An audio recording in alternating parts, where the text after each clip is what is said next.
Welcome, ladies and gentlemen, to the motherfucking Heel Hug Show.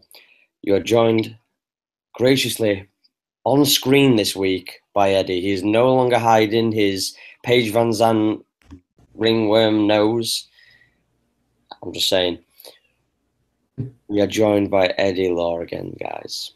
Yo, Johnny Hendricks' fat ass is heading over to Jackson Winklejohn. Like, they're going to fix his problem. Like, what's Greg Jackson going to do? Chase him with a paddle and smack the burgers out of his hand? Fuck out of here. He's going to give him dick pills. What the fuck do you want from him? It might work. Yeah, you know what? Give Johnny dick pills. I support it. Maybe he'll make weight. Could you imagine if, like, the key to making weight at that camp is just dick pills? That'd be crazy. It turns out Greg Jackson. You ever seen Breaking Bad? Yeah. Yeah, Greg Jackson is the Heisenberg of dick pills. Yo, I'm just saying this. I am not rolling with anybody from that fucking club if that's the case. That is. What is that? What is that? Oh, it's my cup, bro. Don't worry about it. No, I'll be just like, yo, I am. Are you happy to roll with me or something? Yo, let's just Dude, not. Eh? I wonder how many people, like jiu-jitsu practitioners, right, like roll with hot chicks and like have that issue. Yeah, it'd only be if you take the back. Right, that'd be weird, right? Now, here's the thing, because I used to train Muay Thai with this fucking bombshell blonde girl, like a few years ago. And, I mean, let's just say, you know, Thai clinches were my favorite. My favorite. Okay? Bringing me in, I'll eat those knees, I don't give a fuck. My face is in the nicest spot ever. That being said, that was awkward. You know what I mean? So it was just like, oh, shit, I got to get past this thing. But I think the only thing would be is if she closes guard and if you take her back. That's the only problems. Yeah, if she closes guard, that's an issue too. Holy shit, yeah, exactly. Because like you don't have a choice, bro. Like it is what it is. Like if you post the wrong way on their chest, you know what I mean? Like if you're trying to break guard, right? You got to go for the belly. Sometimes you got to go. You go higher by accident. You know, like those dickheads who always like push their head into people's like chins and chests and neck. And yeah, wrestlers. Yo, can't do that with a chick. No, you can't. Can't do motivating her. Sorry, guys, but you can't fucking post your head up. It's just nope. Yeah, that's why they gotta wear. Most girls that I've seen usually wear.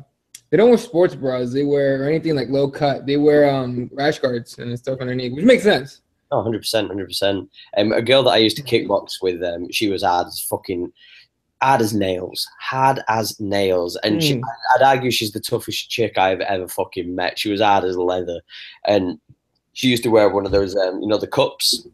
Yeah. Hard plates. Fucking hell, it hurt more to punch her in fucking chest than it would her in face. Like that shit, that would. Yeah, fuck all that. Whenever you try and like, they always say like aim for the chest, and you can kind of pull the chin. Yeah. Ray Long goes behind you like put your hole through his fucking chest, Ash. And you're like, nope. I'm good. I'm there, coach. Right now, man, she had a chin like Robbie Lawler, and she had the hands just like him too. Like she was fucking solid. I'm not crazy shit.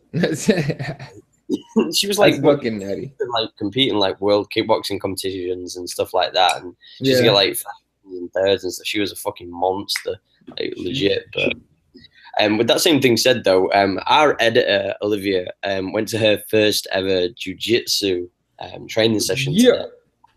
So I was speaking to her just before we actually came on the air, and she enjoyed it, man. Like she was saying to me that like it was weird though, because like obviously the vast amount of techniques that you get taught in a small period of time, and they're like, go.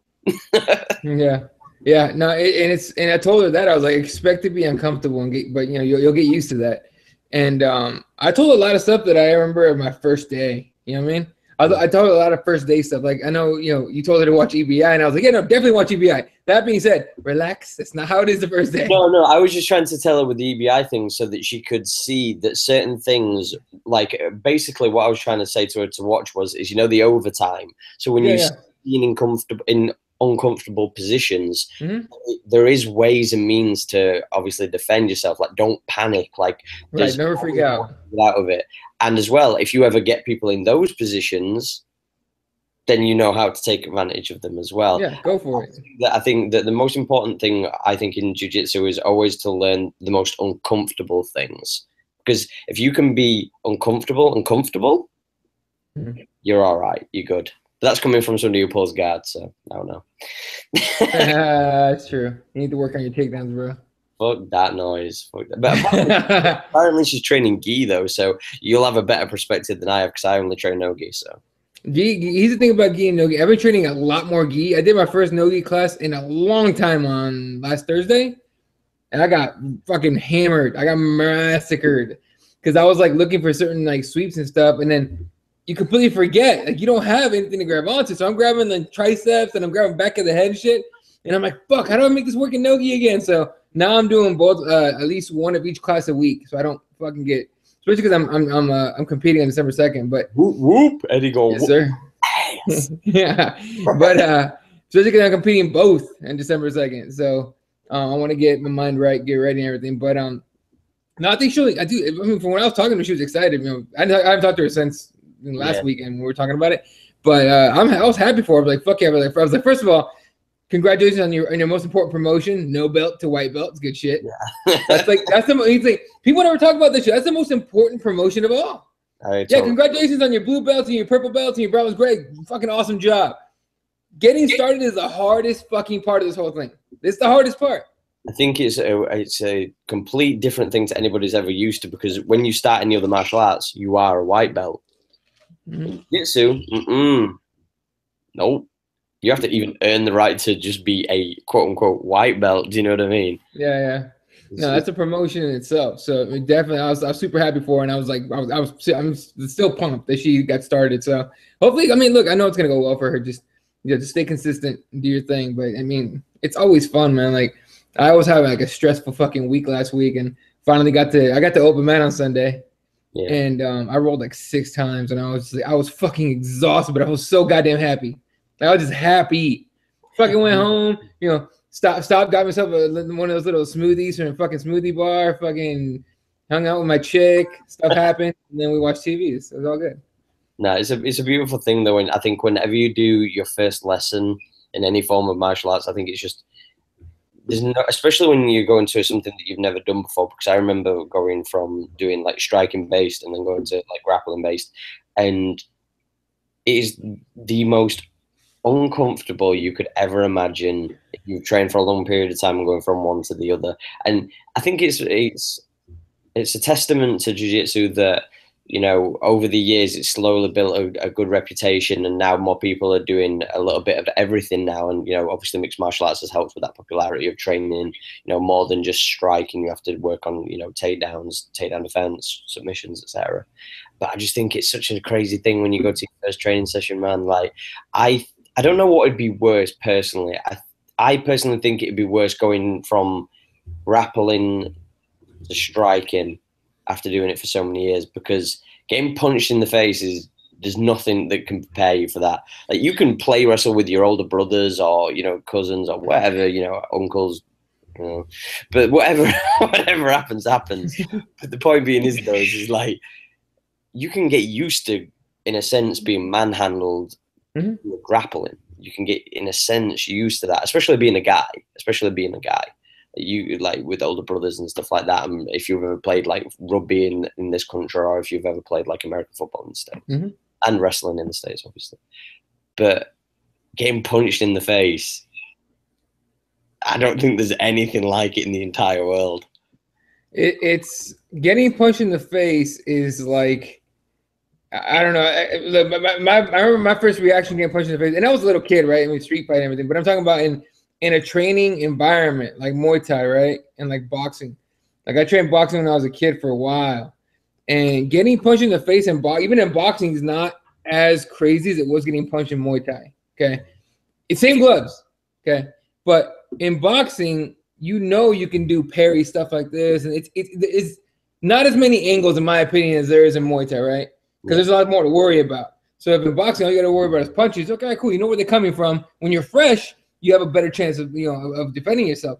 In Muay Thai, you're worried about knees, kicks, elbows, everything, right? And clinching, in fact. In boxing, you sometimes want to clinch. It just depends on what you want to do. So when I got my first, I think I was expecting an elbow, and so I kind of blocked. It was the most retarded block ever, and I just kind of blocked like up here. And here comes this wide left hook. Catches me, boom, And I was like, oh shit, it's real. And I immediately went instinct. It was kind of crazy. I might have been a rock, I don't remember, but obviously. But yeah, dude, it's a trippy fucking feeling to get punched in the face. Not everyone can handle it. I mean, look at a guy like Brock Lesnar, huge animal of a man, hates getting punched in the face. Not to mention, keep it in mind, I don't know anyone that likes it, okay? But I don't think there's anybody who really likes it. Nobody really likes it. Yeah. But, you know, a guy like that hates it. He super hates that shit.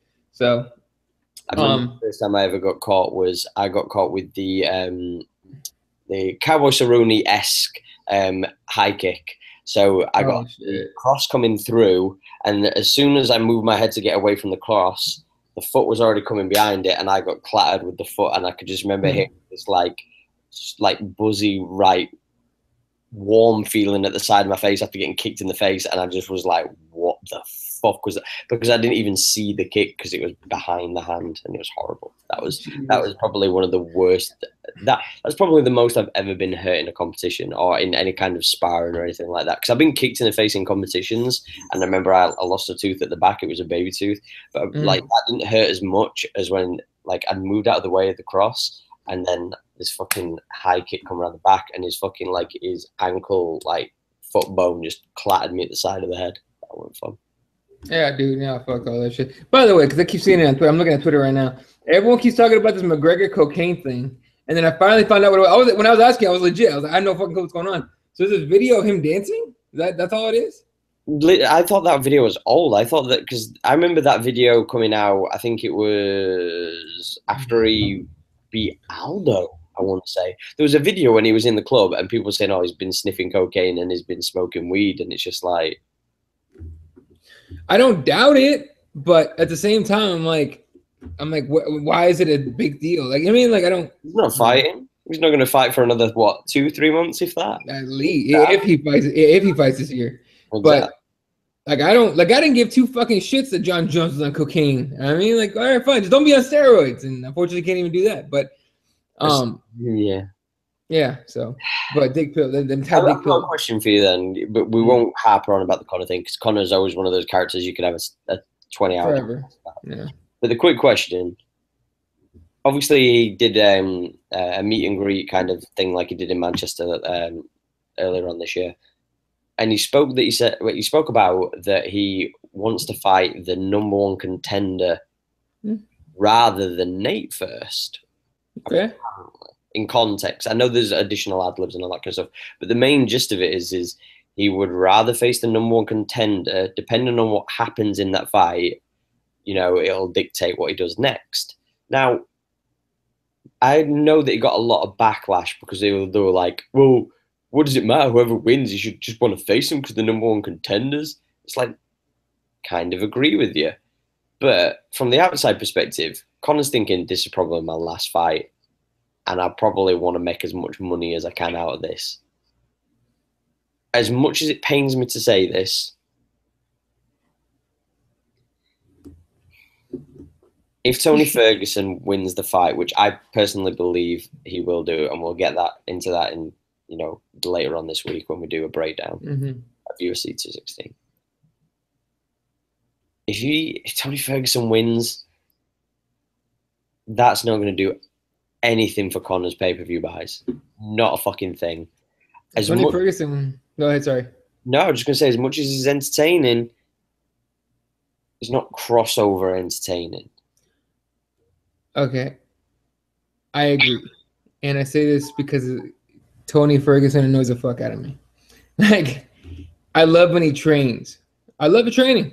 I love the fighting. His fights, funky angles, cartwheels out of shit. You know what I mean? It's fucking funny shit to watch. In a fight, I wish he would shut the fuck up as far as like promotion. That hashtag ankle pick has me in stitches though, bro. But what the fuck told him? What told him? Hey, ankle pick this giant heavyweight. Like he could even lift up his leg. The one leg of Werdum probably weighs like 200 pounds. What are we talking about here?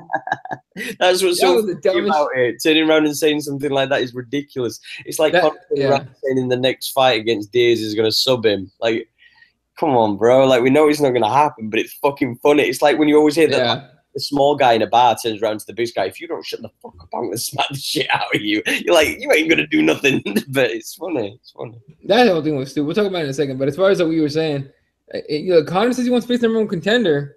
Only way I see it working is if it's Kevin Lee. You know what I mean? Or, and that's only if he like finishes in spectacular fashion. I can see him telling both of them to kick rocks and get Nate Diaz in there. I can see that happening. Unless, okay, if the winner of this fight makes it exciting, then you got yourself a fight. You know what I mean? Because especially if it's Kevin Lee, okay? Because Kevin Lee is pretty. Kevin Lee has the not to make he has the ingredients to be a star, in my opinion, like a big star. I don't think he has the crossover appeal. No. We're not talking about crossover. No. We're getting ahead of ourselves with that. We're talking just a star, just to get big in the MMA, right? So he could headline a pay-per-view. Okay. That's what I'm saying. Yeah. Because with Conor, you're not going to get a crossover guy. I mean, Nate crossed over, but not to the point where Conor crossed over. Okay. Yeah. And by that I mean this. No, hear me out. Conor got into boxing, made $100 million. Conor's on doing all these commercials and all this shit, and he got a shitload of talk shows. Nate got on some talk shows after 196. You know what I mean?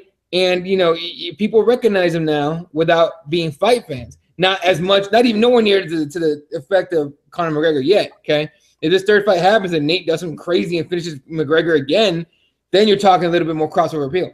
But I'm talking about as far as who's going to face a crossover appeal? With some of it, at least, Nate will be the guy.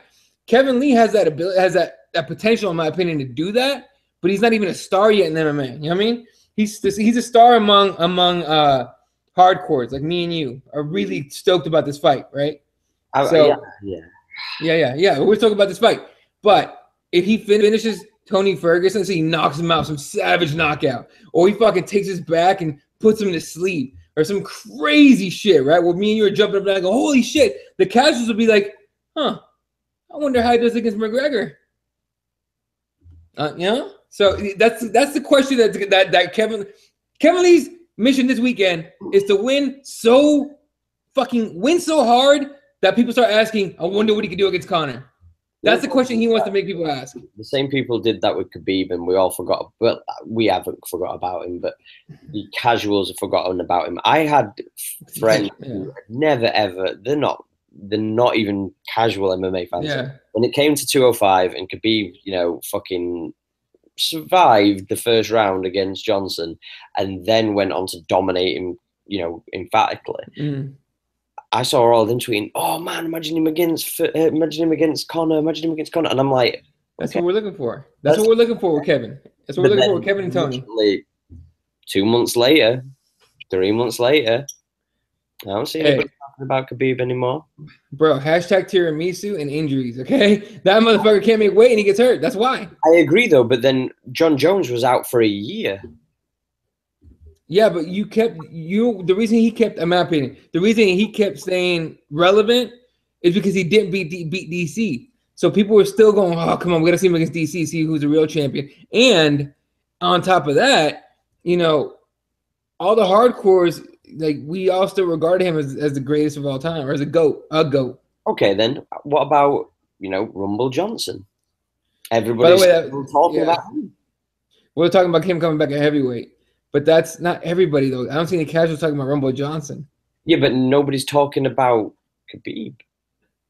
I'm not saying no. Khabib has no chance, mind you. What are we talking about? These people, like, at a time, were talking about, everybody was saying Rumble could beat John Jones, potentially. Right. Everybody was saying Khabib could beat Conor McGregor at 205 after seeing him compete. So what I'm saying is that there's parallels to certain people that we've seen, that people are making these comparisons and they're turning around and saying, like, oh, this guy could do it. And then 2 months later, we're forgetting about who the fuck they are. Now, granted, a lot of MMA fans are very, and I'll admit it, I'm the same. I'm guilty of doing this myself, but we're all very temperamental, and we tend to forget things. We kind of, when everything's happening, it's the biggest thing in the world, and then 3 months later, something else, because MMA moves on so quickly. That's what I would say about MMA. Yeah, like you look at what have you done for me lately? Yeah, well, look at Demetrius Johnson. Like, when we saw him win his last fight, we were really putting in the argument that he's the greatest of all time. Now he's on this weekend. Go me. But there's no talk. There's no, this should be, in a sense, bigger than the title, like the interim title. This should be bigger than the interim title. This should be the selling point to the thing. Does Demetrius Johnson win and emphatically cement himself as the greatest of all time by surpassing Anderson Silva's record of most title defenses in UFC history? A record that if you asked, if we took a room full of hardcores, let's say 100 people, okay, and they all describe themselves as hardcore fans, and you go, how many title defenses does Anderson Silva have on the record? I mean, because he holds a record.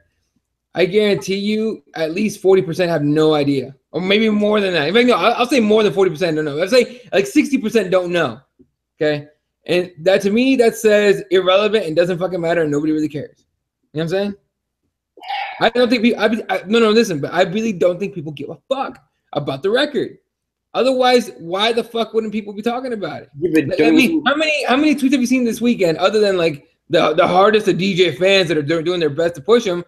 How many tweets have you seen this weekend? Like, oh, I can't wait till he fucking breaks the record for most title defenses. They've not wanted to make it a big deal, because you've also got to take into account, and this is stupid, this is backwards promotion from the UFC. But if you're UFC, you should be turning around and going, this is the biggest deal in the world. You've only got to look at, like, and I always make these parallels, but you've only got to look at WWE and pro wrestling. They made this big deal about The Undertaker, and granted, this was over, 20 odd years, but they built a WrestleMania streak over years. And then whenever he competed at WrestleMania, they made the latter stages, the last like kind of 7 to 8 years of him competing, if he does retire. But every year it was, who can beat the streak, who can end the streak.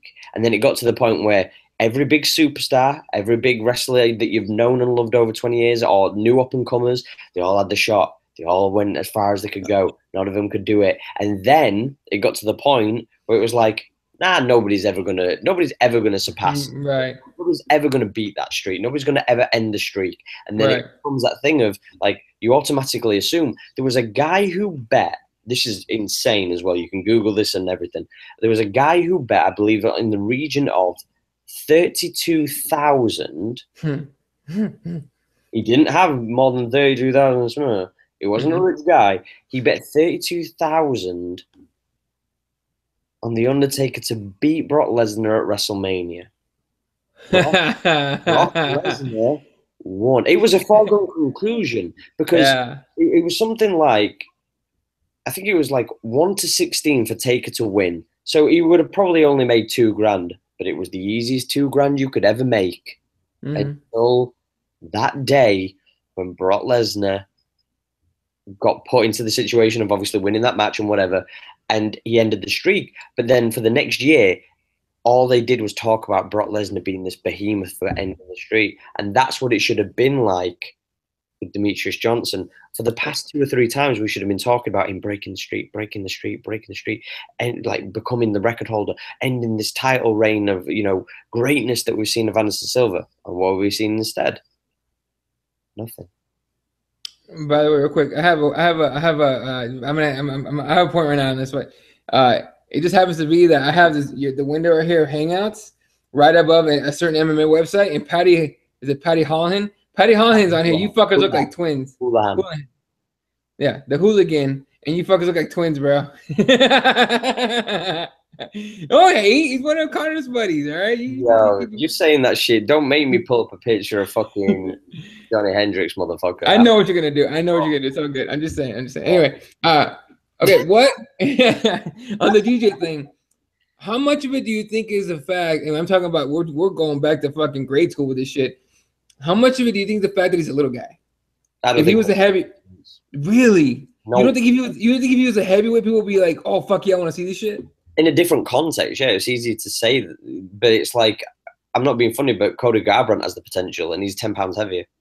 But he not okay. You think it's because he has knocked dudes dead too much? Yeah, but in the same context, he has the look, and he's catered to a certain market, and we've discussed it before. Demetrius could be catered to a certain market. I'm not saying Demetrius should be, on is it the O'Brien show? You guys over there, whatever the TV shows. And I don't watch TV, but I have no idea. Like all your kind of TV shows, Ellen and all that kind of bullshit. You're not going to see Demetrius Johnson on. That's not the audience. But what I'm saying to you is, though, is if gamers are willing to pay $60, whatever you pay over there, £50 over there, whatever, for a video game, DLCs, VC, subscription season passes, all that kind of stuff, and you tell them they're not going to be willing to pay the same amount to watch somebody who represents them. Of course they are, because we all do it. No, but I wonder, because most gamers aren't into physical shit, and most gamers aren't wrestlers. Most gamers, I mean. Yeah, but I think that's a factor. That you live through vicariously through somebody else. True, but we're talking about like how many girls wanted to be like Ronda Rousey, so they tuned in to watch Ronda Rousey? A lot, surprisingly a lot. And to a degree, why do you think a lot of, bear this in mind, when Uriah Faber was retiring, he wasn't the main event. No, he was like because it was her return after being on Dancing with the Stars. And you know why? Because little girls looked up to this pretty girl and wanted to see her kick ass. That's all the little girls want to be the princess, and she was promoted as a princess. She was Britney Spears. She was the Britney Spears of MMA. That's what it was. And all credit to her. Milk it to the cows come home and get your money. Totally respect that. Don't put out a fucking autobiography when you're not even 21. Fuck you. So anyway, I can't take it seriously at all. Yo, I'm sorry, but you cannot give me life lessons when you're pretty as shit and you've been afforded many opportunities. Did she work hard? Yes, but fuck you guys. Come on, man. But the point being is that you live vicariously through people, and I truly believe that if you're a gamer and you saw this guy who you don't look like him, but you relate to him because you can go on stream and you can talk to him. He's not above you. He's not out of reach. You can physically go online when he goes onto Twitch and you can say, "Hey DJ, good luck this weekend," and he'll say thank you because he's not an asshole. Okay, so okay. The point you're making then is he's not being marketed to the right, and we talked about this before. He's not being marketed to the right audience at all. But I wonder, because people like to put fault on it, and I don't think it's a fault. To me, it's not necessarily completely a fault thing, like it's somebody's fault. I think it's a circumstance thing for the most part. But who do you think takes the blame on that? DJ or the UFC? Both, right? You have to turn around and say, look, you make this, I'll make this. Let's make money together, because that's what you do. That's the difference. And people can call me a dick rider. I don't give a fuck. That's why Conor is a success. Conor knows his worth, but he also knows he ain't worth shit without the machine behind him. No, that's true. That's true. Okay. But with that same thing said, the easier thing is like when I mentioned Cody, you look at Cody Garbrandt, and that guy's a savage. He knocks people dead and this, that, and the other. But he's also a good-looking dude, tattooed. If he were, I'll put it this way: if he was a 205er and he was starching people, believe me, he's bigger than Conor. Oh, easily. If he's 205 and he's knocking people dead, he's bigger than Conor McGregor is, Code. If he looks the exact same way, just 70 pounds heavier, he's murdering folk, knocking them dead like Rumble Johnson and them, biggest star in MMA, bang on. No, I'm with you on that actually. Yeah, that's a good point. Real quick, on Paige Van Zandt's book, it's probably like 2 pages of crayon. Listen, it's gonna be like listen. Maybe you're gonna carry on, but it probably is like 10 pages of they were mean to me. Then I got hot and I trained, and now everyone loves me. That's the key thing, though. She'll mention training, and then everybody likes me. It's you got hot. That's it. Not that's it, but that's a good part of it. Like, come on, like nobody. Right.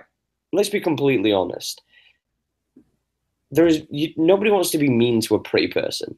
They don't. 100%. Like, no, we're gonna get shit for saying what we're saying because she's pretty. Yeah, because they're gonna. 100%. We're about to get shit. They're gonna get to fuck her, but they're not. That's the difference. Like, isn't that your favorite? Hey, you know what I enjoy doing sometimes when I'm bored shit? I'll go on Paige Van Zandt's Twitter or on Gina Carano's Twitter or I don't know Misha Tate's Twitter. And I'll read some of the responses it'll be like one of them tweets something, some asshole tweets something else, and then it's like a million dudes going, "No, bro, she's the best, bro. She's fucking awesome." And it's like little fucking and little letters under the bottom of that tweet. Please fuck me, Misha. please fuck me, Paige, like shit like that. Like, you know what I'm saying? It's true. Like, that's what white knightism is. White knightism is I have your back. How about some dick? Like, I will support. I will defend you online. How about some dick? Like, you know what I mean? That's literally what it is. Yeah. So it's just kind of it's kind of weird. Anyway, but as far as this weekend goes, it's like it's I don't know. It doesn't. You know what's weird? It doesn't necessarily bother me that DJ's the co-main because I'm more excited for Ferguson Lee than I am for Borg. You've been advertised to notice it. No, I'm saying because I think it's you've been mentally manipulated by the marketing, brother. Because that's all you've fucking UFC, man. Shown. They've been showing you it. They've only been showing you Ferguson. You've been like, oh yeah. I'm plugged in the Matrix, bro. No, I just think Ferguson against Lee has more potential to be exciting than Borg DJ. I think Ray Borg, especially after not being able to make weight this last time around, I think he's gonna get starched, man. Have you heard that he's not got a nutritionist for this one either? And that's my case. I'm just saying this though. If they'd have built it to say this is going to be a big deal, we'd be more excited for it because we'd be ecstatic to see if he did it, and then there'd be the celebration of him doing it. Do you know what I mean? There should be, and this is me just being over the top, but he should be the main event. If he beats Ray Borg, there should be gold confetti coming down from the fucking ceiling. It should be, you know, streams. It should be like back in the Pride days. It should be streamers going everywhere. It should be the biggest deal in MMA. It should be, and it's not. And that's the. I'll tell you what. If some like light heavyweight or heavyweight striker, like the guy that mainly strikes with guys and knocks dudes out, somehow breaks this record, it'll be celebrated like a motherfucker. You'll get old ass Anderson Silva coming up with a cane, coming to put the belt around your ass. Like, good job, bro. It could be Volkan Ozdemir, is it? The guy who? Well, I mean, yeah, no time, and he speaks decent enough English. You can get away with it. But DC did that poll or something like that on Twitter, and he was just like, "Who you guys want me to fight?" And Ozdemir won. Personally, I want to see the Gus fight, but okay, I'm not mad at the no time fight. I'll say this. I could see Ozdemir knocking out DC, but I will say this. Gustafsson lights up Volkan like a Christmas tree. Oh, dude, and it was funny because I was actually discussing this with I think one of our listeners, Priya Rose, and she was talking about how DC at range, or DC at close range, DC had to get real close to get the takedown, right? And Ozdemir at close range still packs like dynamite in his hands, like it's retarded. But Ozdemir at range, not as good in my opinion, not as good than with his power as he is when he's close. And what does Gus have? The longest arms other than John Jones in the fucking division, probably. You know what I mean? He'll just pick him apart from far away. So his boxing is incredible. Like, after watching that last fight, his boxing looked incredible. Like, go back and watch UFC 192. 192? Yeah, 192. Gus DC won. DC got in close. Fair enough. That being said, he took a lot of punishment to get there.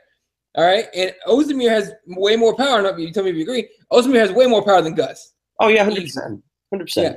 So those punches that DC was eating on the way in to take Gus down or to clinch with Gus and hit him with those uppercuts is nowhere near the amount he would take to get in close against Ozdemir.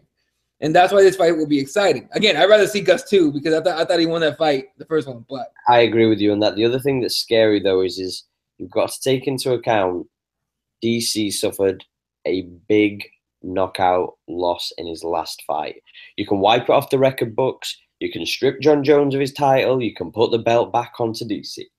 But the fact still remains head trauma. Yeah, I mean, look, if he gets hit again, who got knocked out and their chain hasn't been the same? Like recently, there's somebody I can't think of their name. Fuck. No, well, besides Anderson Silva, but for one person, you could say, fucking what's his name now? Oh shit, I had his name in my head and everything. Someone got dropped recently, and it was like they had been knocked out, and then now their chin is shit. Jose is one of them, but there's somebody else as well. I was thinking about. I think maybe I've been thinking about Jose. I know there's somebody else, but I think Jose was the name I was thinking of. Jose Aldo gets dropped by Conor in 13 seconds. Then Max Holloway comes and finishes his ass off. Before that, it was hard to knock out Jose Aldo. Part of it, maybe the Brazilian supplements, but that being said, he had no more chin, or he has a little bit of a chin now, just a tiny bit. It's scary. I think there's a lot of people you could put that in line with, but I don't know, man. I don't like that fight for DC. The more he's getting older, and the Ronda. Sorry. Ronda's another one. True. Ronda's the other one I was thinking about. I was thinking about Ronda the whole time. Yeah. Okay. So Ronda's the one, right? She took shots from a lot of girls with good power, and then Holly Holm, and then Amanda Nunes. I don't think it helped though that she took a year off, and it didn't look like she trained really that much on her striking. I don't think that helped. It didn't, and it doesn't help that her coach sucks balls. Head movements. Head movements. This motherfucker had the fucking guts, the balls to say that all coaches that were saying that he was, he's bad for Travis and all that stuff, or he's a bad coach, are full of shit and don't know, or they don't know shit. Go fuck yourself, dog. You legit could say how many people have come from Edmonton's camp, and you go, 2, technically just 1, but still 1. No, 1, because Travis ain't won no belt. Jake Ellenberger lost fights under Edmond. The only one that won belts was Ronda Rousey, and I argue that 99.999% of that was because of her and judo. Oh, yeah, for sure. That judoka was fucking insane. Like, you ain't messing with that shit. Like, nobody, we hadn't seen stuff like that. And it'll always be the age-old question in MMA. What is better? MMA or somebody who's excessively good at one discipline? Yeah. If you ask Bruce Lee, it's not the man that practices 10,000 kicks 1,000 times. The man that practices one kick 10,000 times. You know what I mean? Exactly. So I think it all depends on the situation, but 100%. But it's amusing because we see these moments in time in the UFC. You see Jiu-Jitsu, you see wrestling, you see the strikers, you see the ground and pound, you see the karate guys, the judokas, you see the jiu-jitsu. Like, you see these like steps where it's like that's the style. If you notice right now, a lot of the style is that karate style where it's that hop in, hop out, scoring style of kickboxing. That's the style right now because people want to get it, hit hard, and get back out. Yeah, and then after the Cody fight, it'll be moving around, weird angles. Again, it'll go back to that. Then, DC, not DC, but like, let's say King somehow gets back in there healthy and fights Stipe and beats him, right? It'll be, okay, cardio and pressure and wrestling and all that stuff. And then, it changes. Again, what have you done for me lately? That's MMA in a nutshell. And so that'll be it. Right now, it's because Conor's so goddamn, successful with that in and out. And, Stephen Wonderboy Thompson in and out. And who just did it? We were trying to look at Conor almost. Like really, really recently. Really recent. Henry Cejudo was in and out. He got a knockout. He looked a lot like in and out Taekwondo style, like Conor McGregor. And it was just like, ooh, fucking A. Like, right now, that's his style. It's brutal. Yeah. That's the thing. But then there'll be a wrestler who comes along. They'll just double leg your ass and just driving you out. And, we see that moment where there's just somebody who's that much better. But I don't know. Like, for me personally, I look at some of this and I just kind of like, I hope that we don't see DC go out in a negative manner. I don't like the guy personally. I think he's a fake. I think he's a bit of a fraud. People can say that as much about John Jones. Totally agree with you. I'm not trying to defend that guy. But I think DC's a little bit shady. I think that whole company suit and tie man looked a little bit fraudulent to me. It looks a little bit fraudulent. I like DC, man, but I like him because he does what he has to do to sell fights, or what he tries to do, and he just what would I say? He acts like a dad almost. You know what I mean? Yeah, but he didn't. He'll look. Listen. Dick mode. Like what? He went from dad mode to dick mode. Like, yeah, if you get booed like a motherfucker, no, time out. If you get booed like a motherfucker, get booed like a motherfucker when your opponent's the one that's doing all this other fucked up shit. What's your natural instinct going to be? Right, okay, I'm going to get pissed about it. Name one person who's built a career, granted it's fake, but look at John Cena. He built a career on being the guy who was a good guy, but you weren't going to beat him. He was time out. Is he not a good guy? Pardon? Is he not a good guy? He's an asshole in real life. Like, really? There's a even wait. even with all the fucking like Make-A-Wish shit. Yeah, because right. Okay, here we go. This is where we get into the politics of things. Okay. So basically, he's the guy. He's the star. Given. Now, don't get it twisted. If he could have been successful in movies like The Rock had been, John Cena would have not been a thing in WWE. He'd have gone. He'd have left. Like that's just facts. Like, do you know what I mean? Like, we know he would have gone because the money's better. Like, that's just. Mm-hmm. But he weren't successful, so he stayed. But fair play to him.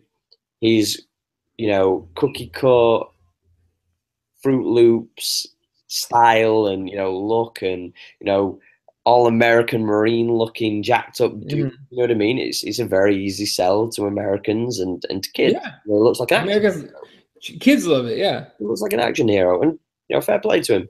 Yeah. But he holds that position down with an iron fist. And if you thought that you were going to take his position as the top guy, he was strongly going to exercise his right to creative control, which means if you think you're going to beat him, he'd run to Vince McMahon and say, look, I don't think this is best for my character. I don't think this is best for the brand. He'd have a little whisper in the boss's ear, and, he'd make sure that he never lost. And didn't he? Okay. Go ahead. Sorry. The key thing, I know this is so weird to you, an alien. It is very. But the thing is, though, is like, what tends to happen over a lot of years is you tend to have, for the successful periods of time, you had a lot of guys that were good, and people got their push. So people got the title, or they got put into main events, based on their popularity. So if you were good and you were entertaining, you'd get bumped and bumped and bumped, and you'd get to the higher tiers. Mm-hmm. And you didn't need the belt back in the day to be the guy. You didn't need to be the champion to sell a lot of merchandise or to be famous. Like Stone Cold Steve Austin, sometimes. Yeah, I was gonna say Stone Cold's like the guy. Rock didn't need the belt sometimes, but they were all there. They were still both there, and one didn't need the title and one didn't need and that's how it's always been. But John Cena was like, right, oh, this guy's coming, right? I'll work with him, but he ain't beating me. So he's squashed tens of 20s of 30s of people's careers just so he could keep his spot at the top. Wait, is this like known, like widely known? Because I didn't know shit about that dude. And this is the thing, yeah, but this is the thing though. Like, he's portrayed, because fair play to him, he does all these Make-A-Wish things and stuff like that. But I put it this way, he sees all these kids, and he visits all these ill kids. Credit to him, he's doing a very nice deed for them. How much merch do you think he sells to kids? Ridiculous amount, dude. They're all decked out in that shit. So those little like armbands or whatever are probably like $50.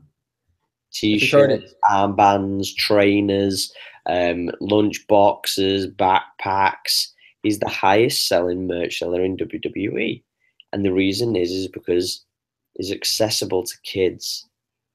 And I'm not hating on that, fair play to you. But he's held down that position. Like, he was not going to be, like, they've teased him turning to the bad guy, but he doesn't do it because he shall not sacrifice his fucking belief, hustle, loyalty, and respect for all. And, fair play to him. But he's consistent.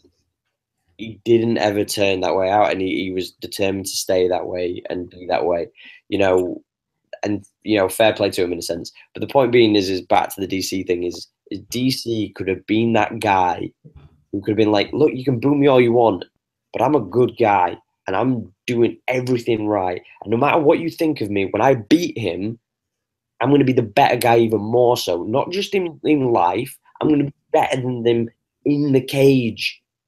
And he'd have had a leg to stand on, and I'd have respected it more. But we know that he talks sideways. That leaked footage when he was on, when he was doing the commentating and stuff, when that little bit of audio where he was calling John Jones, I think it was like a punk ass bitch or something like that, and it came on. You can't talk sideways. You've got to be the guy who's legit, so we can believe you're a nice guy. Because as soon as I see that, I go,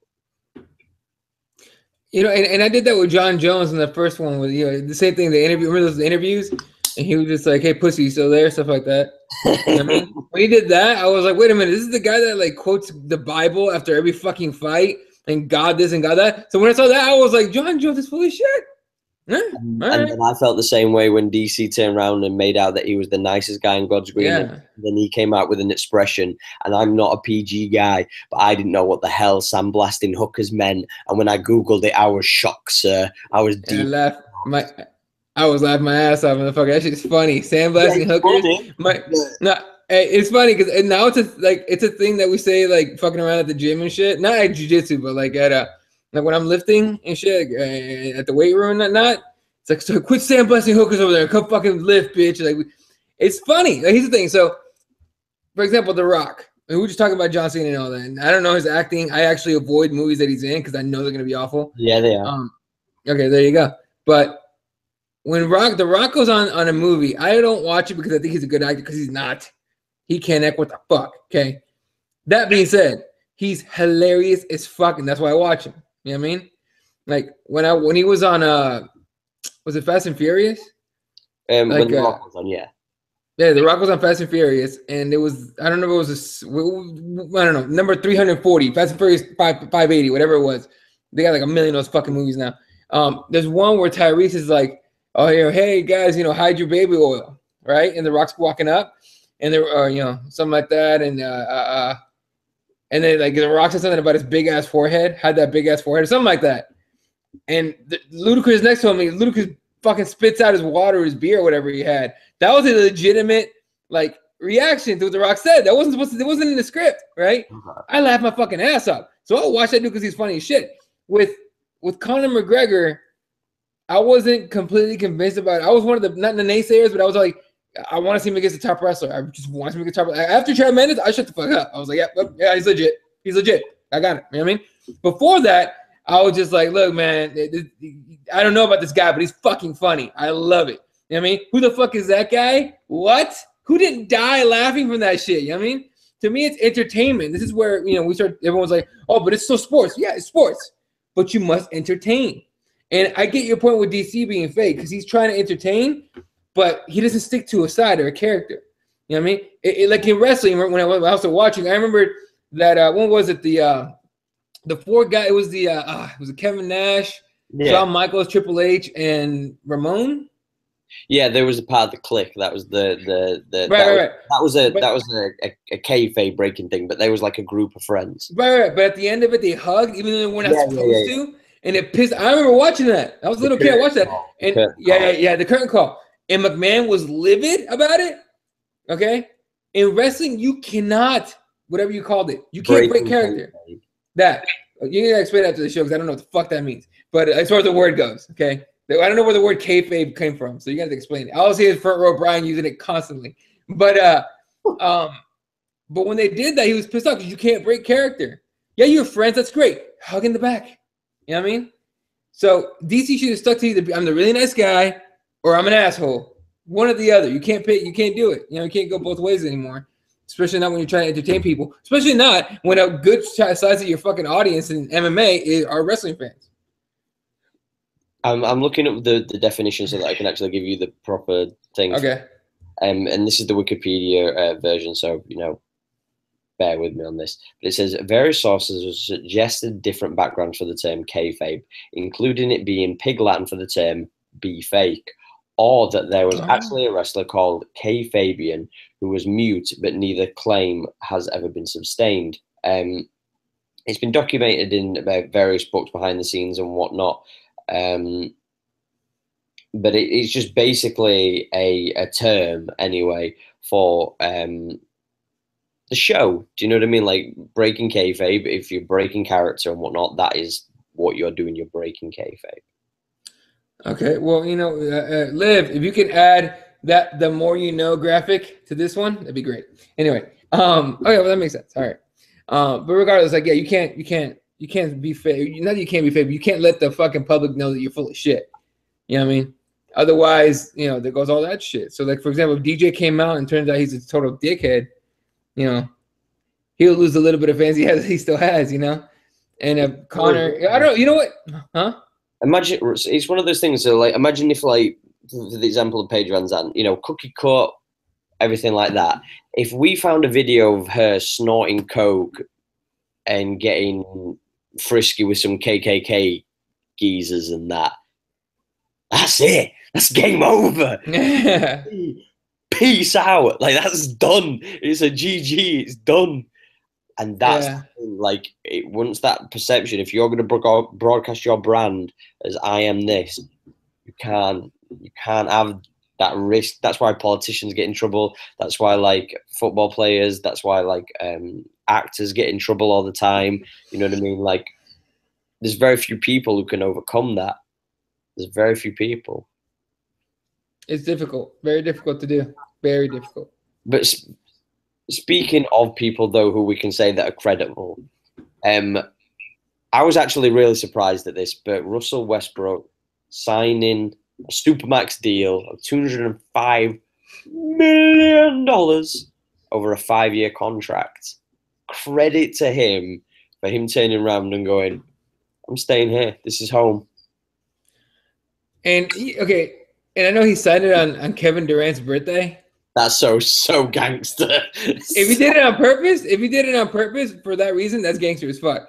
If it just happened to be that's just the media blowing some stupid shit up. But I'm leaning towards this gangster shit. I think he did it on purpose. But regardless, that was huge for OKC because they're a small market, but they got the MVP. If he can make it work with Paul George and Carmelo Anthony, if they can figure out a way that those two go, okay, Melo goes, I'm the third option. I'm old. I got it. Let's just fucking do this shit. You two fucking lead this shit. I'll clean up. I'll play Ray Allen. Okay. I'll play the Ray Allen to your Paul Pierce and Kevin Garnett. I'll play the Ray Allen to your LeBron and Dwayne Wade. Right. That'd be perfect because then Paul George and Russell Westbrook, they can share the ball. I mean, look, Russell Westbrook is a point guard. He passes, right? Paul George could definitely take some passes and give Russell Westbrook like 10, 15 assists a game. Fine. Okay. But if he can make that work, dude, whether or not Paul George leaves for LA next year is irrelevant because now that's a destination. The Phoenix Suns, when Steve Nash was here and he was at the top of his game, this was a destination that people were talking about. The only problem is our owner is a cheap motherfucker and didn't want to spend any money on these motherfuckers. So he's a fucking dick. Fuck you, Robert Sarver, you cunt. Let's go. I'm totally not bitter. You know, that being said, though, but that's the point, though, that now he's basically planting his flag up. This is Russell Westbrook country. This is my spot. Come play with me, motherfuckers, and we're going to win this shit. You know what I mean? It's not, huh? Who wouldn't want to play with him? Right? It's not like, in a sense, he might have possibly just crushed Cleveland as far as the destination goes, just with signing his deal. And by that, I mean LeBron James is only signing 2-year contracts this time around. The last 2 contracts have been like 2-year contracts. And it's a year and then option. Okay. He exercised that option last season. He's a free agent this offseason. So the talk again is going to be, where's LeBron going? They're already talking about it. So who the fuck is going to want to go to Cleveland not knowing that if he's going to be there or not? You know what I mean? So Russell Westbrook, they know Russell Westbrook's going to be there for at least 5 years, probably. What's scary? Yeah, because there's no opt out. It literally going to stay there for 5 years. Yeah, he doesn't have a no trade clause either, so he could potentially ask for a trade at some point. But that is a ridiculous hit on your salary cap that nobody's going to want to take. Like, for sure, nobody. So unless he gets bought out or he retires, that dude is going to be there for 5 years. Okay, so he's basically saying, look, come play with me. I'm going to be here for a while. Come sign a 3-year contract. And, you know, even if we got to take less money, fine, but we're going to win titles here. Right. I'm adamant that LeBron's going to go to the Lakers. That's just, I see that happening. You know, I just feel that if Lonzo can actually, you know, knock about 15 per game, get a good amount of decent assists, and especially if he's just going to pass the ball to LeBron James, that's all LeBron wants. Just give me the ball. He's that guy. And that's one of the reasons why Kyrie Irving left.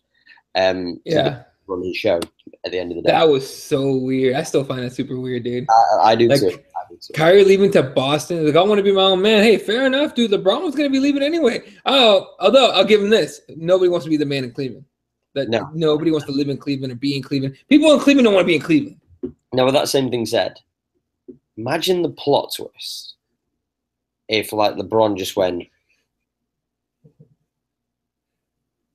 let's just go to OKC for a year.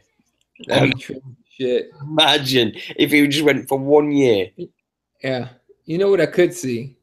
And this is kind of weird, but I think this fantasy NBA, by the way. Oh, for sure. We're full of shit. Probably wrong. Yeah. Probably 99.9% wrong on everything we're about to say, or we're saying right now. But I was thinking about this.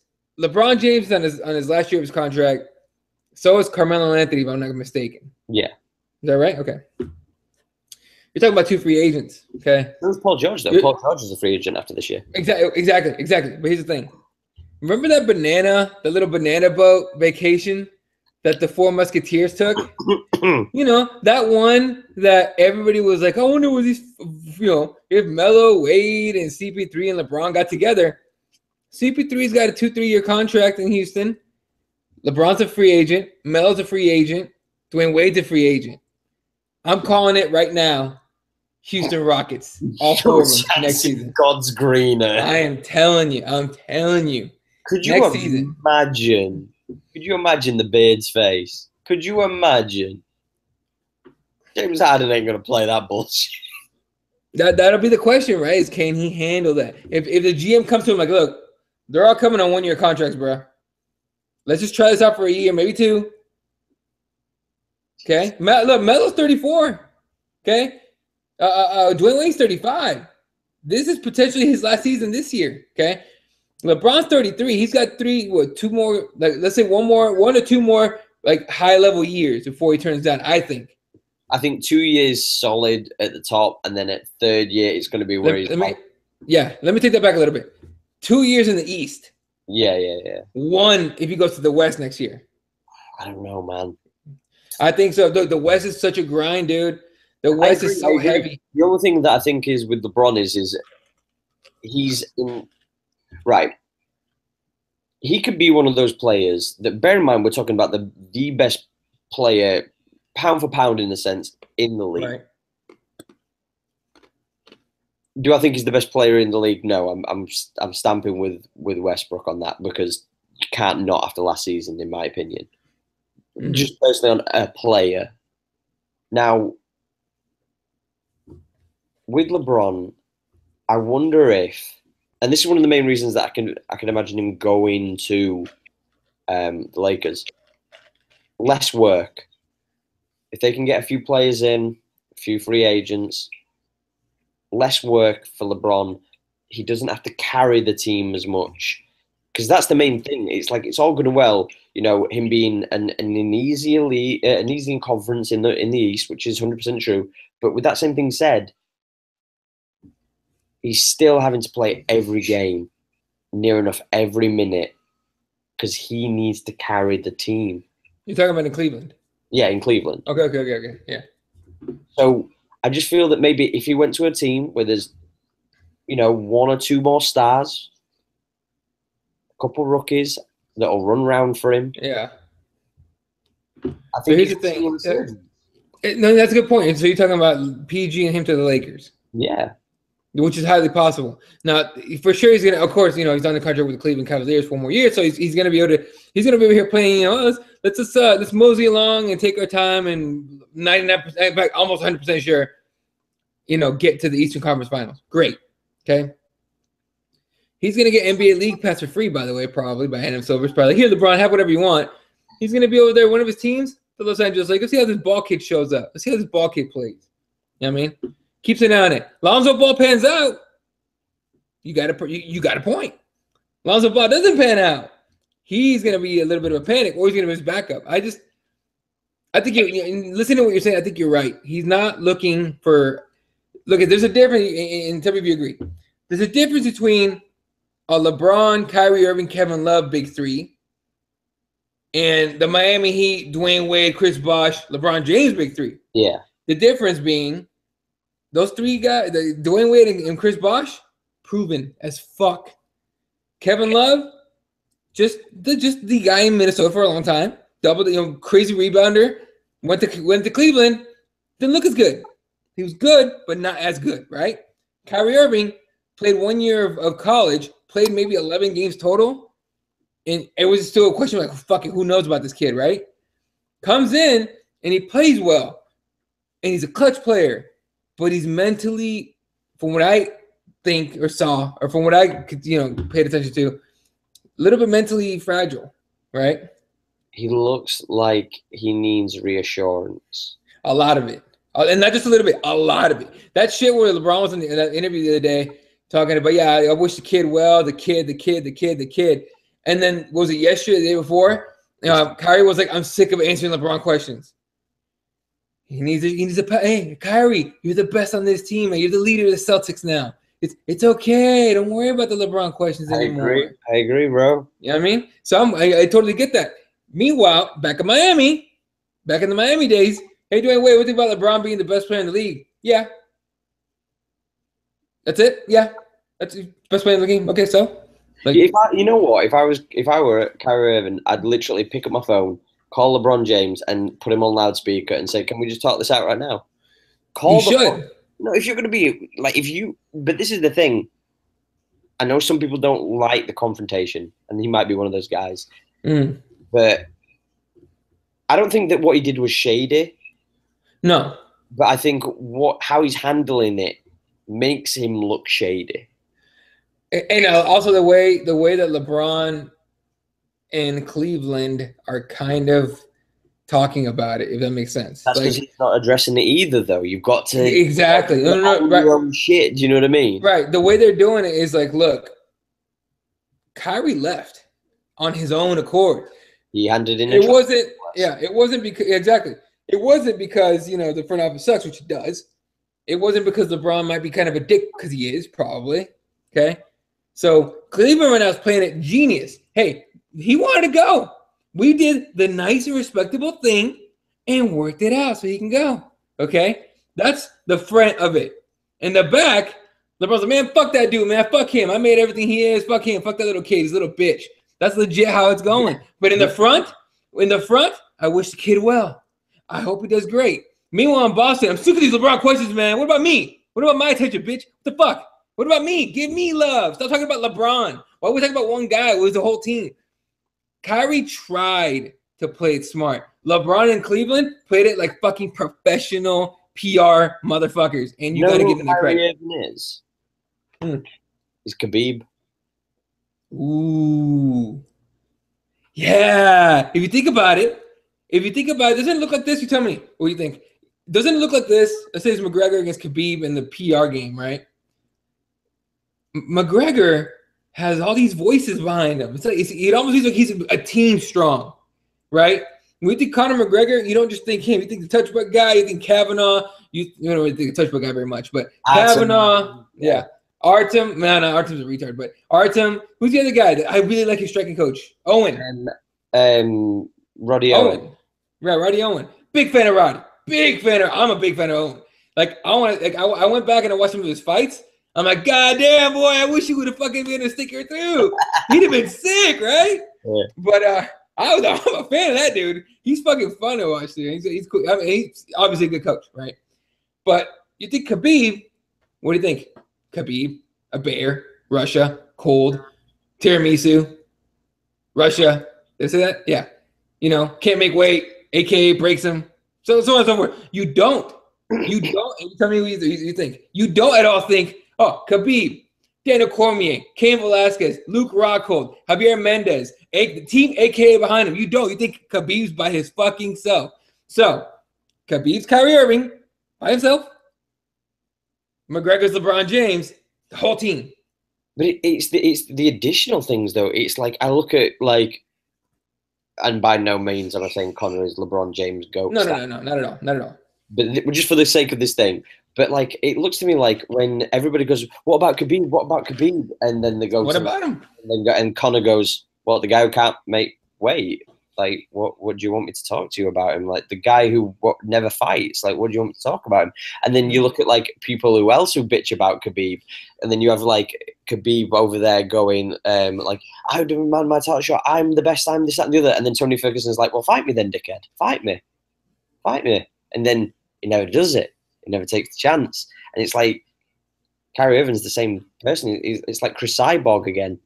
Respect me.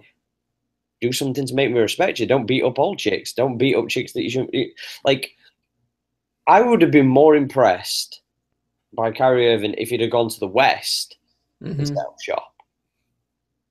Go to the West. Go to LA. LA's got too many point guards. I mean, go to the Phoenix. I mean, look, well, Phoenix had that trade for him, right? The reason it didn't go through is because Cleveland wanted Josh Jackson. And I'm totally on Phoenix's side on this, okay? We have Eric Bledsoe, good point guard. Not elite, high level, right? Josh Jackson, promising rookie. Defender, can run the floor, can fucking jump out of the gym. His shot needs work, and his one-on-one game, his isolation game, needs work. Fair enough, but he's a rookie. It makes sense. But his ceiling is high. Kyrie Irving, we know where his ceiling is right now. You know what I mean? We know that. So I'm totally on Phoenix's side for not sending Bledsoe and Jackson for Kyrie Irving. If Cleveland was smart, they would have taken Eric Bledsoe and picks. You know what I mean? They were smart, but they didn't. So now Kyrie Irving's in their same conference, okay? Knows how Cleveland plays. Okay, he's not an idiot, so he's going to remember that shit. He's going to be able to game plan against it. Knows how they play, knows all their secrets, okay?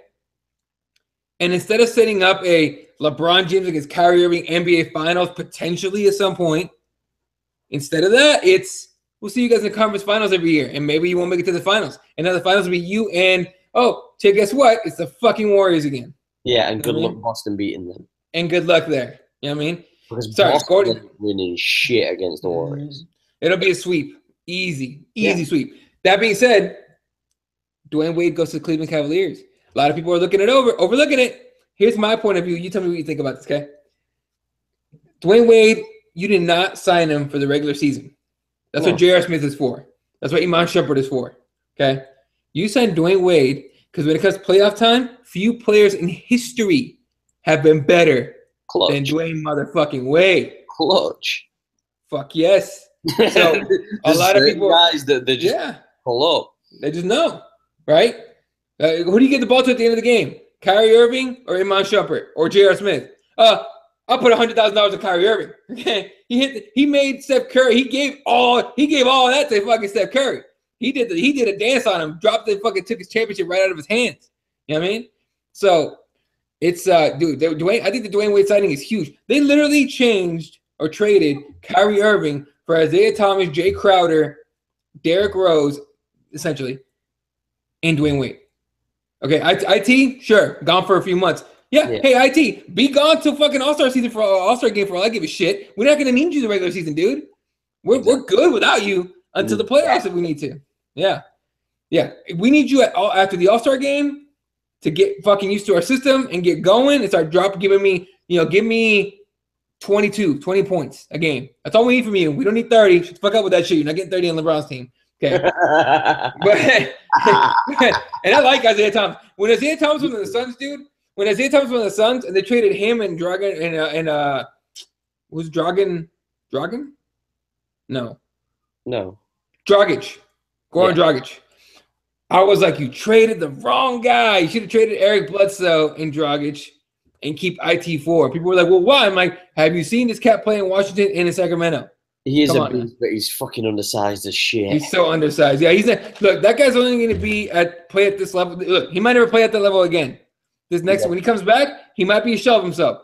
But had he was healthy, like 100% healthy, he'll give you another 2 years of high-level point guard play before his body the pain gives out. Ask Allen Iverson how being 5'11", possibly 6 foot worked out for him. Jesus Christ. That guy was just a superhuman. He's fairness, though. Iverson was superhuman. Yeah. Hey, he's superhuman. I'll tell you this. I'll tell you why. A regular man breaks not even a year in. Allen Iverson, 10 plus years of being the best little man ever. And everyone's like, oh no, Isaiah, the first, the original Detroit Pistons, Isaiah Thomas. No, dude. No, I don't give a fuck that he won titles, okay? No. Allen Iverson is the best little man to ever play this game, bar none. 100%. I don't think that guy was such a monster. When you saw him competing against some of the monsters that were in front of him, and he still went hard to the paint. Like, he was a monster. And I think that it's one of those weird things that I think, again, you know, at the end of the day, when we look at this period, this is probably one of the most exciting times in recent NBA kind of like history, though, because dude, easily. There's so much talent. You know, people always go back to like certain, you know, like in the 90s, there were so many, you know, players that were in various teams, and anybody could go to any conference because it was like you could end up with a superstar, an all-star on any team. Right. And I think, you know, the West has certainly got that, and the East, to a degree, is kind of building that. But with that same thing said, I think the Cavs will do just fine.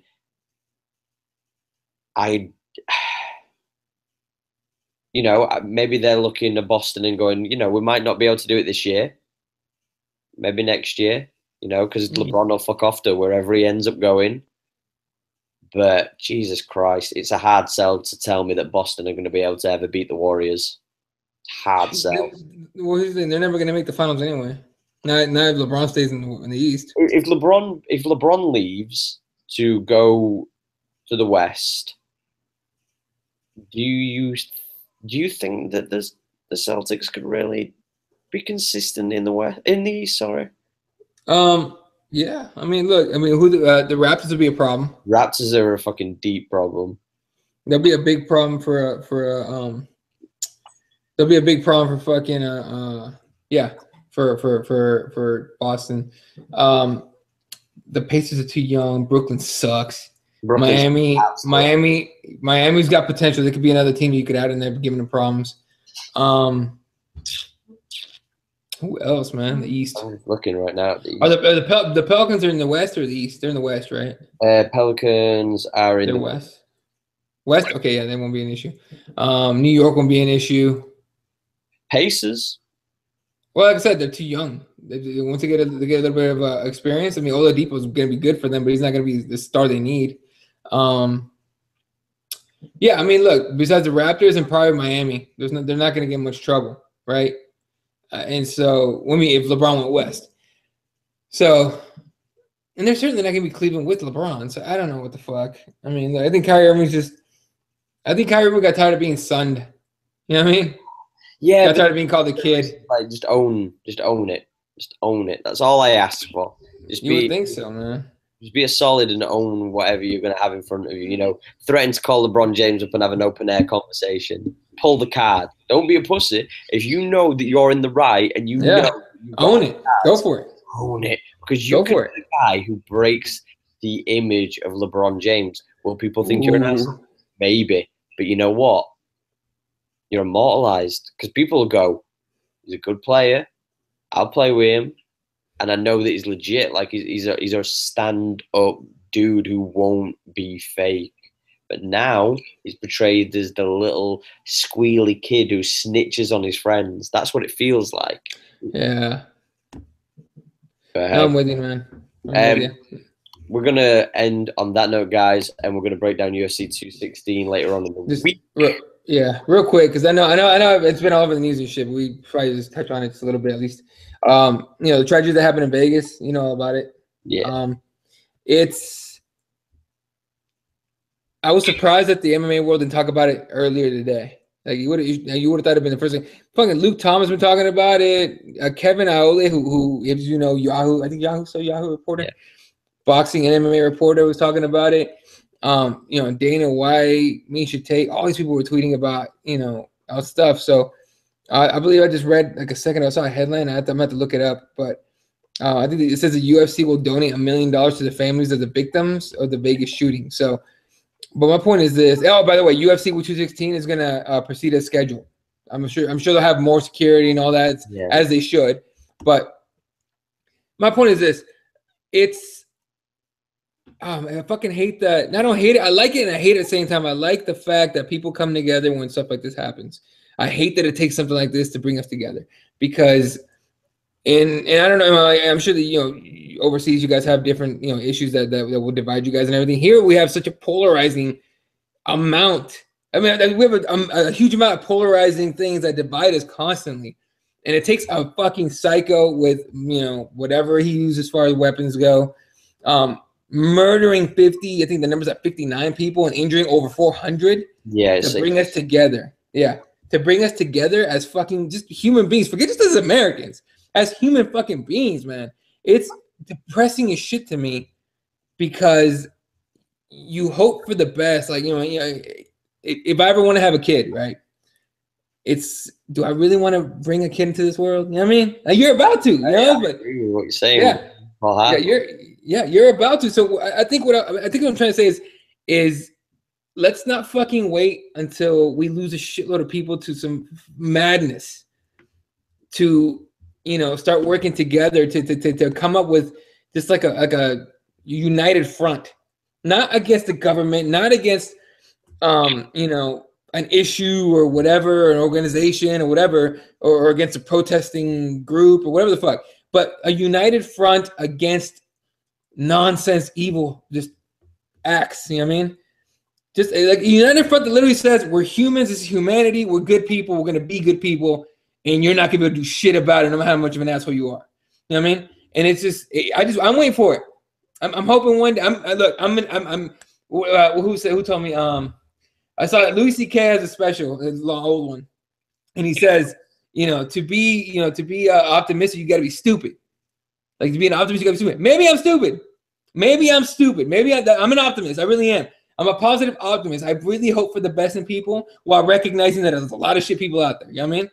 See, I'm with you on that because there's a quote that I always stand by, and I believe it's by Tupac, that was nothing lasts forever, so the pain and the suffering can't last forever. And I truly believe there'll be a moment where, to an extent, because obviously, nothing lasts forever, but there'll be a moment where we take back from having people manipulate us, whether it be media or politicians or whatnot. And I truly believe this, and we won't go, all down the rabbit hole and go for Joe Rogan there. But I agree with you. I hope that there's a moment where we just transcend past this ideology of is them against us and us against them against us. And then there's this constant divide of people. I think personally, and this is dark, I think there's going to be a riot, revolution. There's going to be a moment that will be definitive, and it will define our generation. It's not going to be a world war. It's not going to be in that same context of, it's not going to be, North Korea, all that kind of bullshit.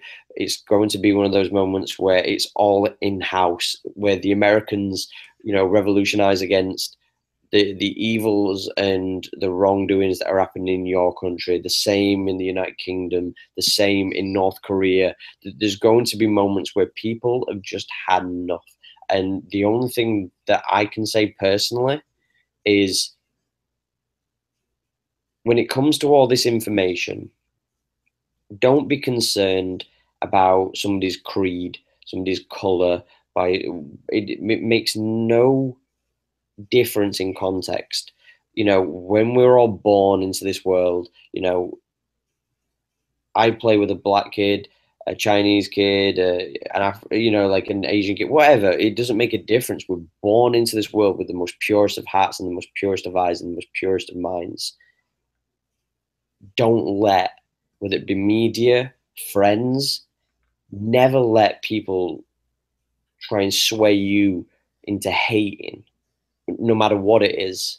Because that's the scary thing, that if you allow to read on a social media post, and we see these stupid social media posts all the time where, Muslims are trying to get rid of Christmas. Shut the fuck up. If I want to put a Christmas tree up, there's nobody on God's green earth that's going to stop me putting up a Christmas tree in my home. It's my home, and you all know that. Nobody's going to stop that. So please be very careful when you're reading things on social media. I might get a look from you here.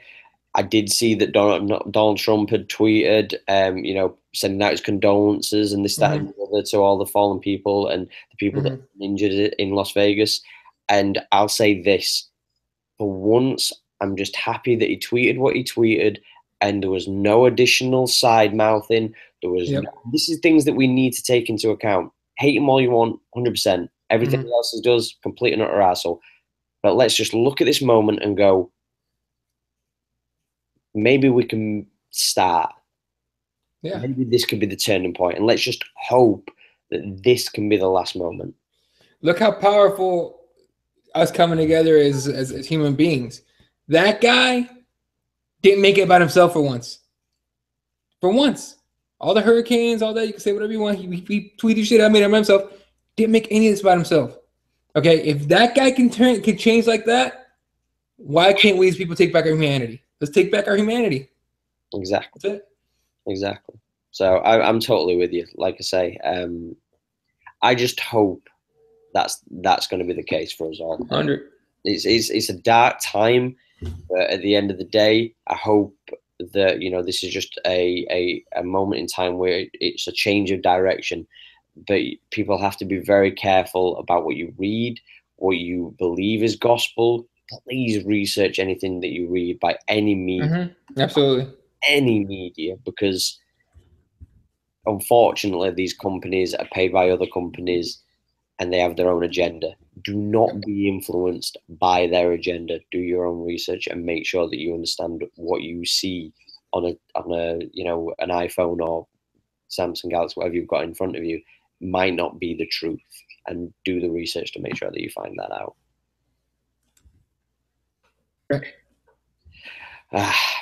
On that note, ladies and gentlemen, go get laid, motherfuckers. All of you, get laid. Yeah. Make some babies. Get your dick sucked, eat some ass, whatever floats your boat. Don't get ringworm though. After shower.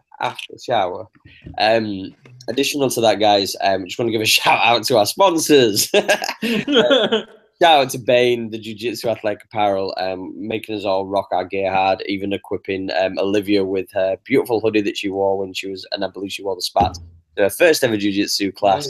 So make sure that you go to bainstore.com. That's BAIN store.com. They ship all over the world. They do rash guards, spats, hoodies, all that good stuff. So if you're into jiu-jitsu, or even if you just like training, running, whatever it may be, you can wear the rash guard, spats, hoodies, and all that kind of stuff. They also do mugs and some other cool little pieces. But they're all jiu-jitsu inspired. It's all authentic. So they're actually, big into the jiu-jitsu, and the Ezekiel like t-shirts are the bomb. Make sure you check out bainstore.com and use the code where the heel hook for 10% off.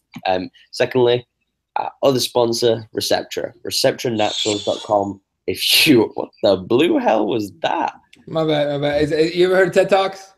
Yeah. My girlfriend just sent me, she said, you need to listen to this one. And I accidentally clicked on it, so it was my bad. I thought it was like a chainsaw going off. I was like, I don't know what the fuck that was. I had both earbuds in, so I didn't hear it clearly. But yeah. I thought you had like Chainsaw Massacre coming through your house and shit. I was whatever, like, all these horror movies that people get. All these horror movies that people getting crazy out here. Do you never know what the fuck's gonna happen? But make sure you check out Receptra, guys. They do CBD oils and they do extracts and they do topicas. I couldn't recommend checking out CBD oils enough. 100%. Inflammation, anxiety, mental focus, your diet. It helps with your bodily functions, your mental functions as well. It's truly one of the most cool things, and it's just been taken off the banned list. That's what I was about to say. Off the ban list, motherfuckers. Start oiling this shit. Let's go. So all you MMA fighters no longer have to worry about if you do make it to the UFC, or if you are a part of the UFC, you can use CBD oil. Even though it's a derivative from marijuana, it is not on the ban list. So you can use it to heal your body, and you don't have to take painkillers and all that nasty stuff. Do you know what I mean? You don't have to push chemicals into your body. You can use something that's natural. So make sure that you check out ReceptraNaturals.com if you're in the United States. If you're in Europe and elsewhere, you want to go to ReceptraGlobal.com. That's ReceptraNaturals.com, ReceptraGlobal.com. Use the code word, 10% off all your order. Eddie, tell them where they can find your ass at. Find me on Twitter at Elaw31, on Snapchat at Elaw52, and of course on Instagram at Elaw7. The podcast, the shows, all that shit's on crossroadsmma.com. And hang out with us. We're live Wednesday night. So 6:30 p.m. East Pacific time. Yeah. And then 9:30 p.m. Eastern time. Yeah, with the key rewards myself, Fred Kirby, just Wakawa. And yeah. Fucking, by the way, shout out Receptor. Y'all motherfuckers got me back. I'm competing December 2nd. Thanks to you, big thanks to them for real. That CBDO shit is no joke. That shit works. So big shout out to them for supporting. Appreciate it. Yeah, and lastly on that one, make sure that you subscribe to this channel. Make sure you leave a like on this. Tell your mother, tell your auntie, tell your cousin, tell your sister, tell your brother to drop a like on this, and make sure they share this amongst your friends and whatnot. Also, additional to that, you can also find us on iTunes and SoundCloud. If you didn't obviously catch all of this, it'll be on audio, so you can download it and watch it. It's obviously be on the YouTube channel if you want to watch it again, though. You can find us on Twitter, which is The Heel Hook Show. So that's at The Heel Hook Show. You can find us on twitch.tv/The Heel Hook. Me and Eddie need to run on fucking NBA 2K18, and we've been doing some online stuff because like we've been lagging on that, so we need to smash some of that out. Yeah, we need to get on that. Additional to that, you can find me Ashley Lamprey on Twitter, which is ASHLEYLAMPREY. Don't know why I was finding it so hard.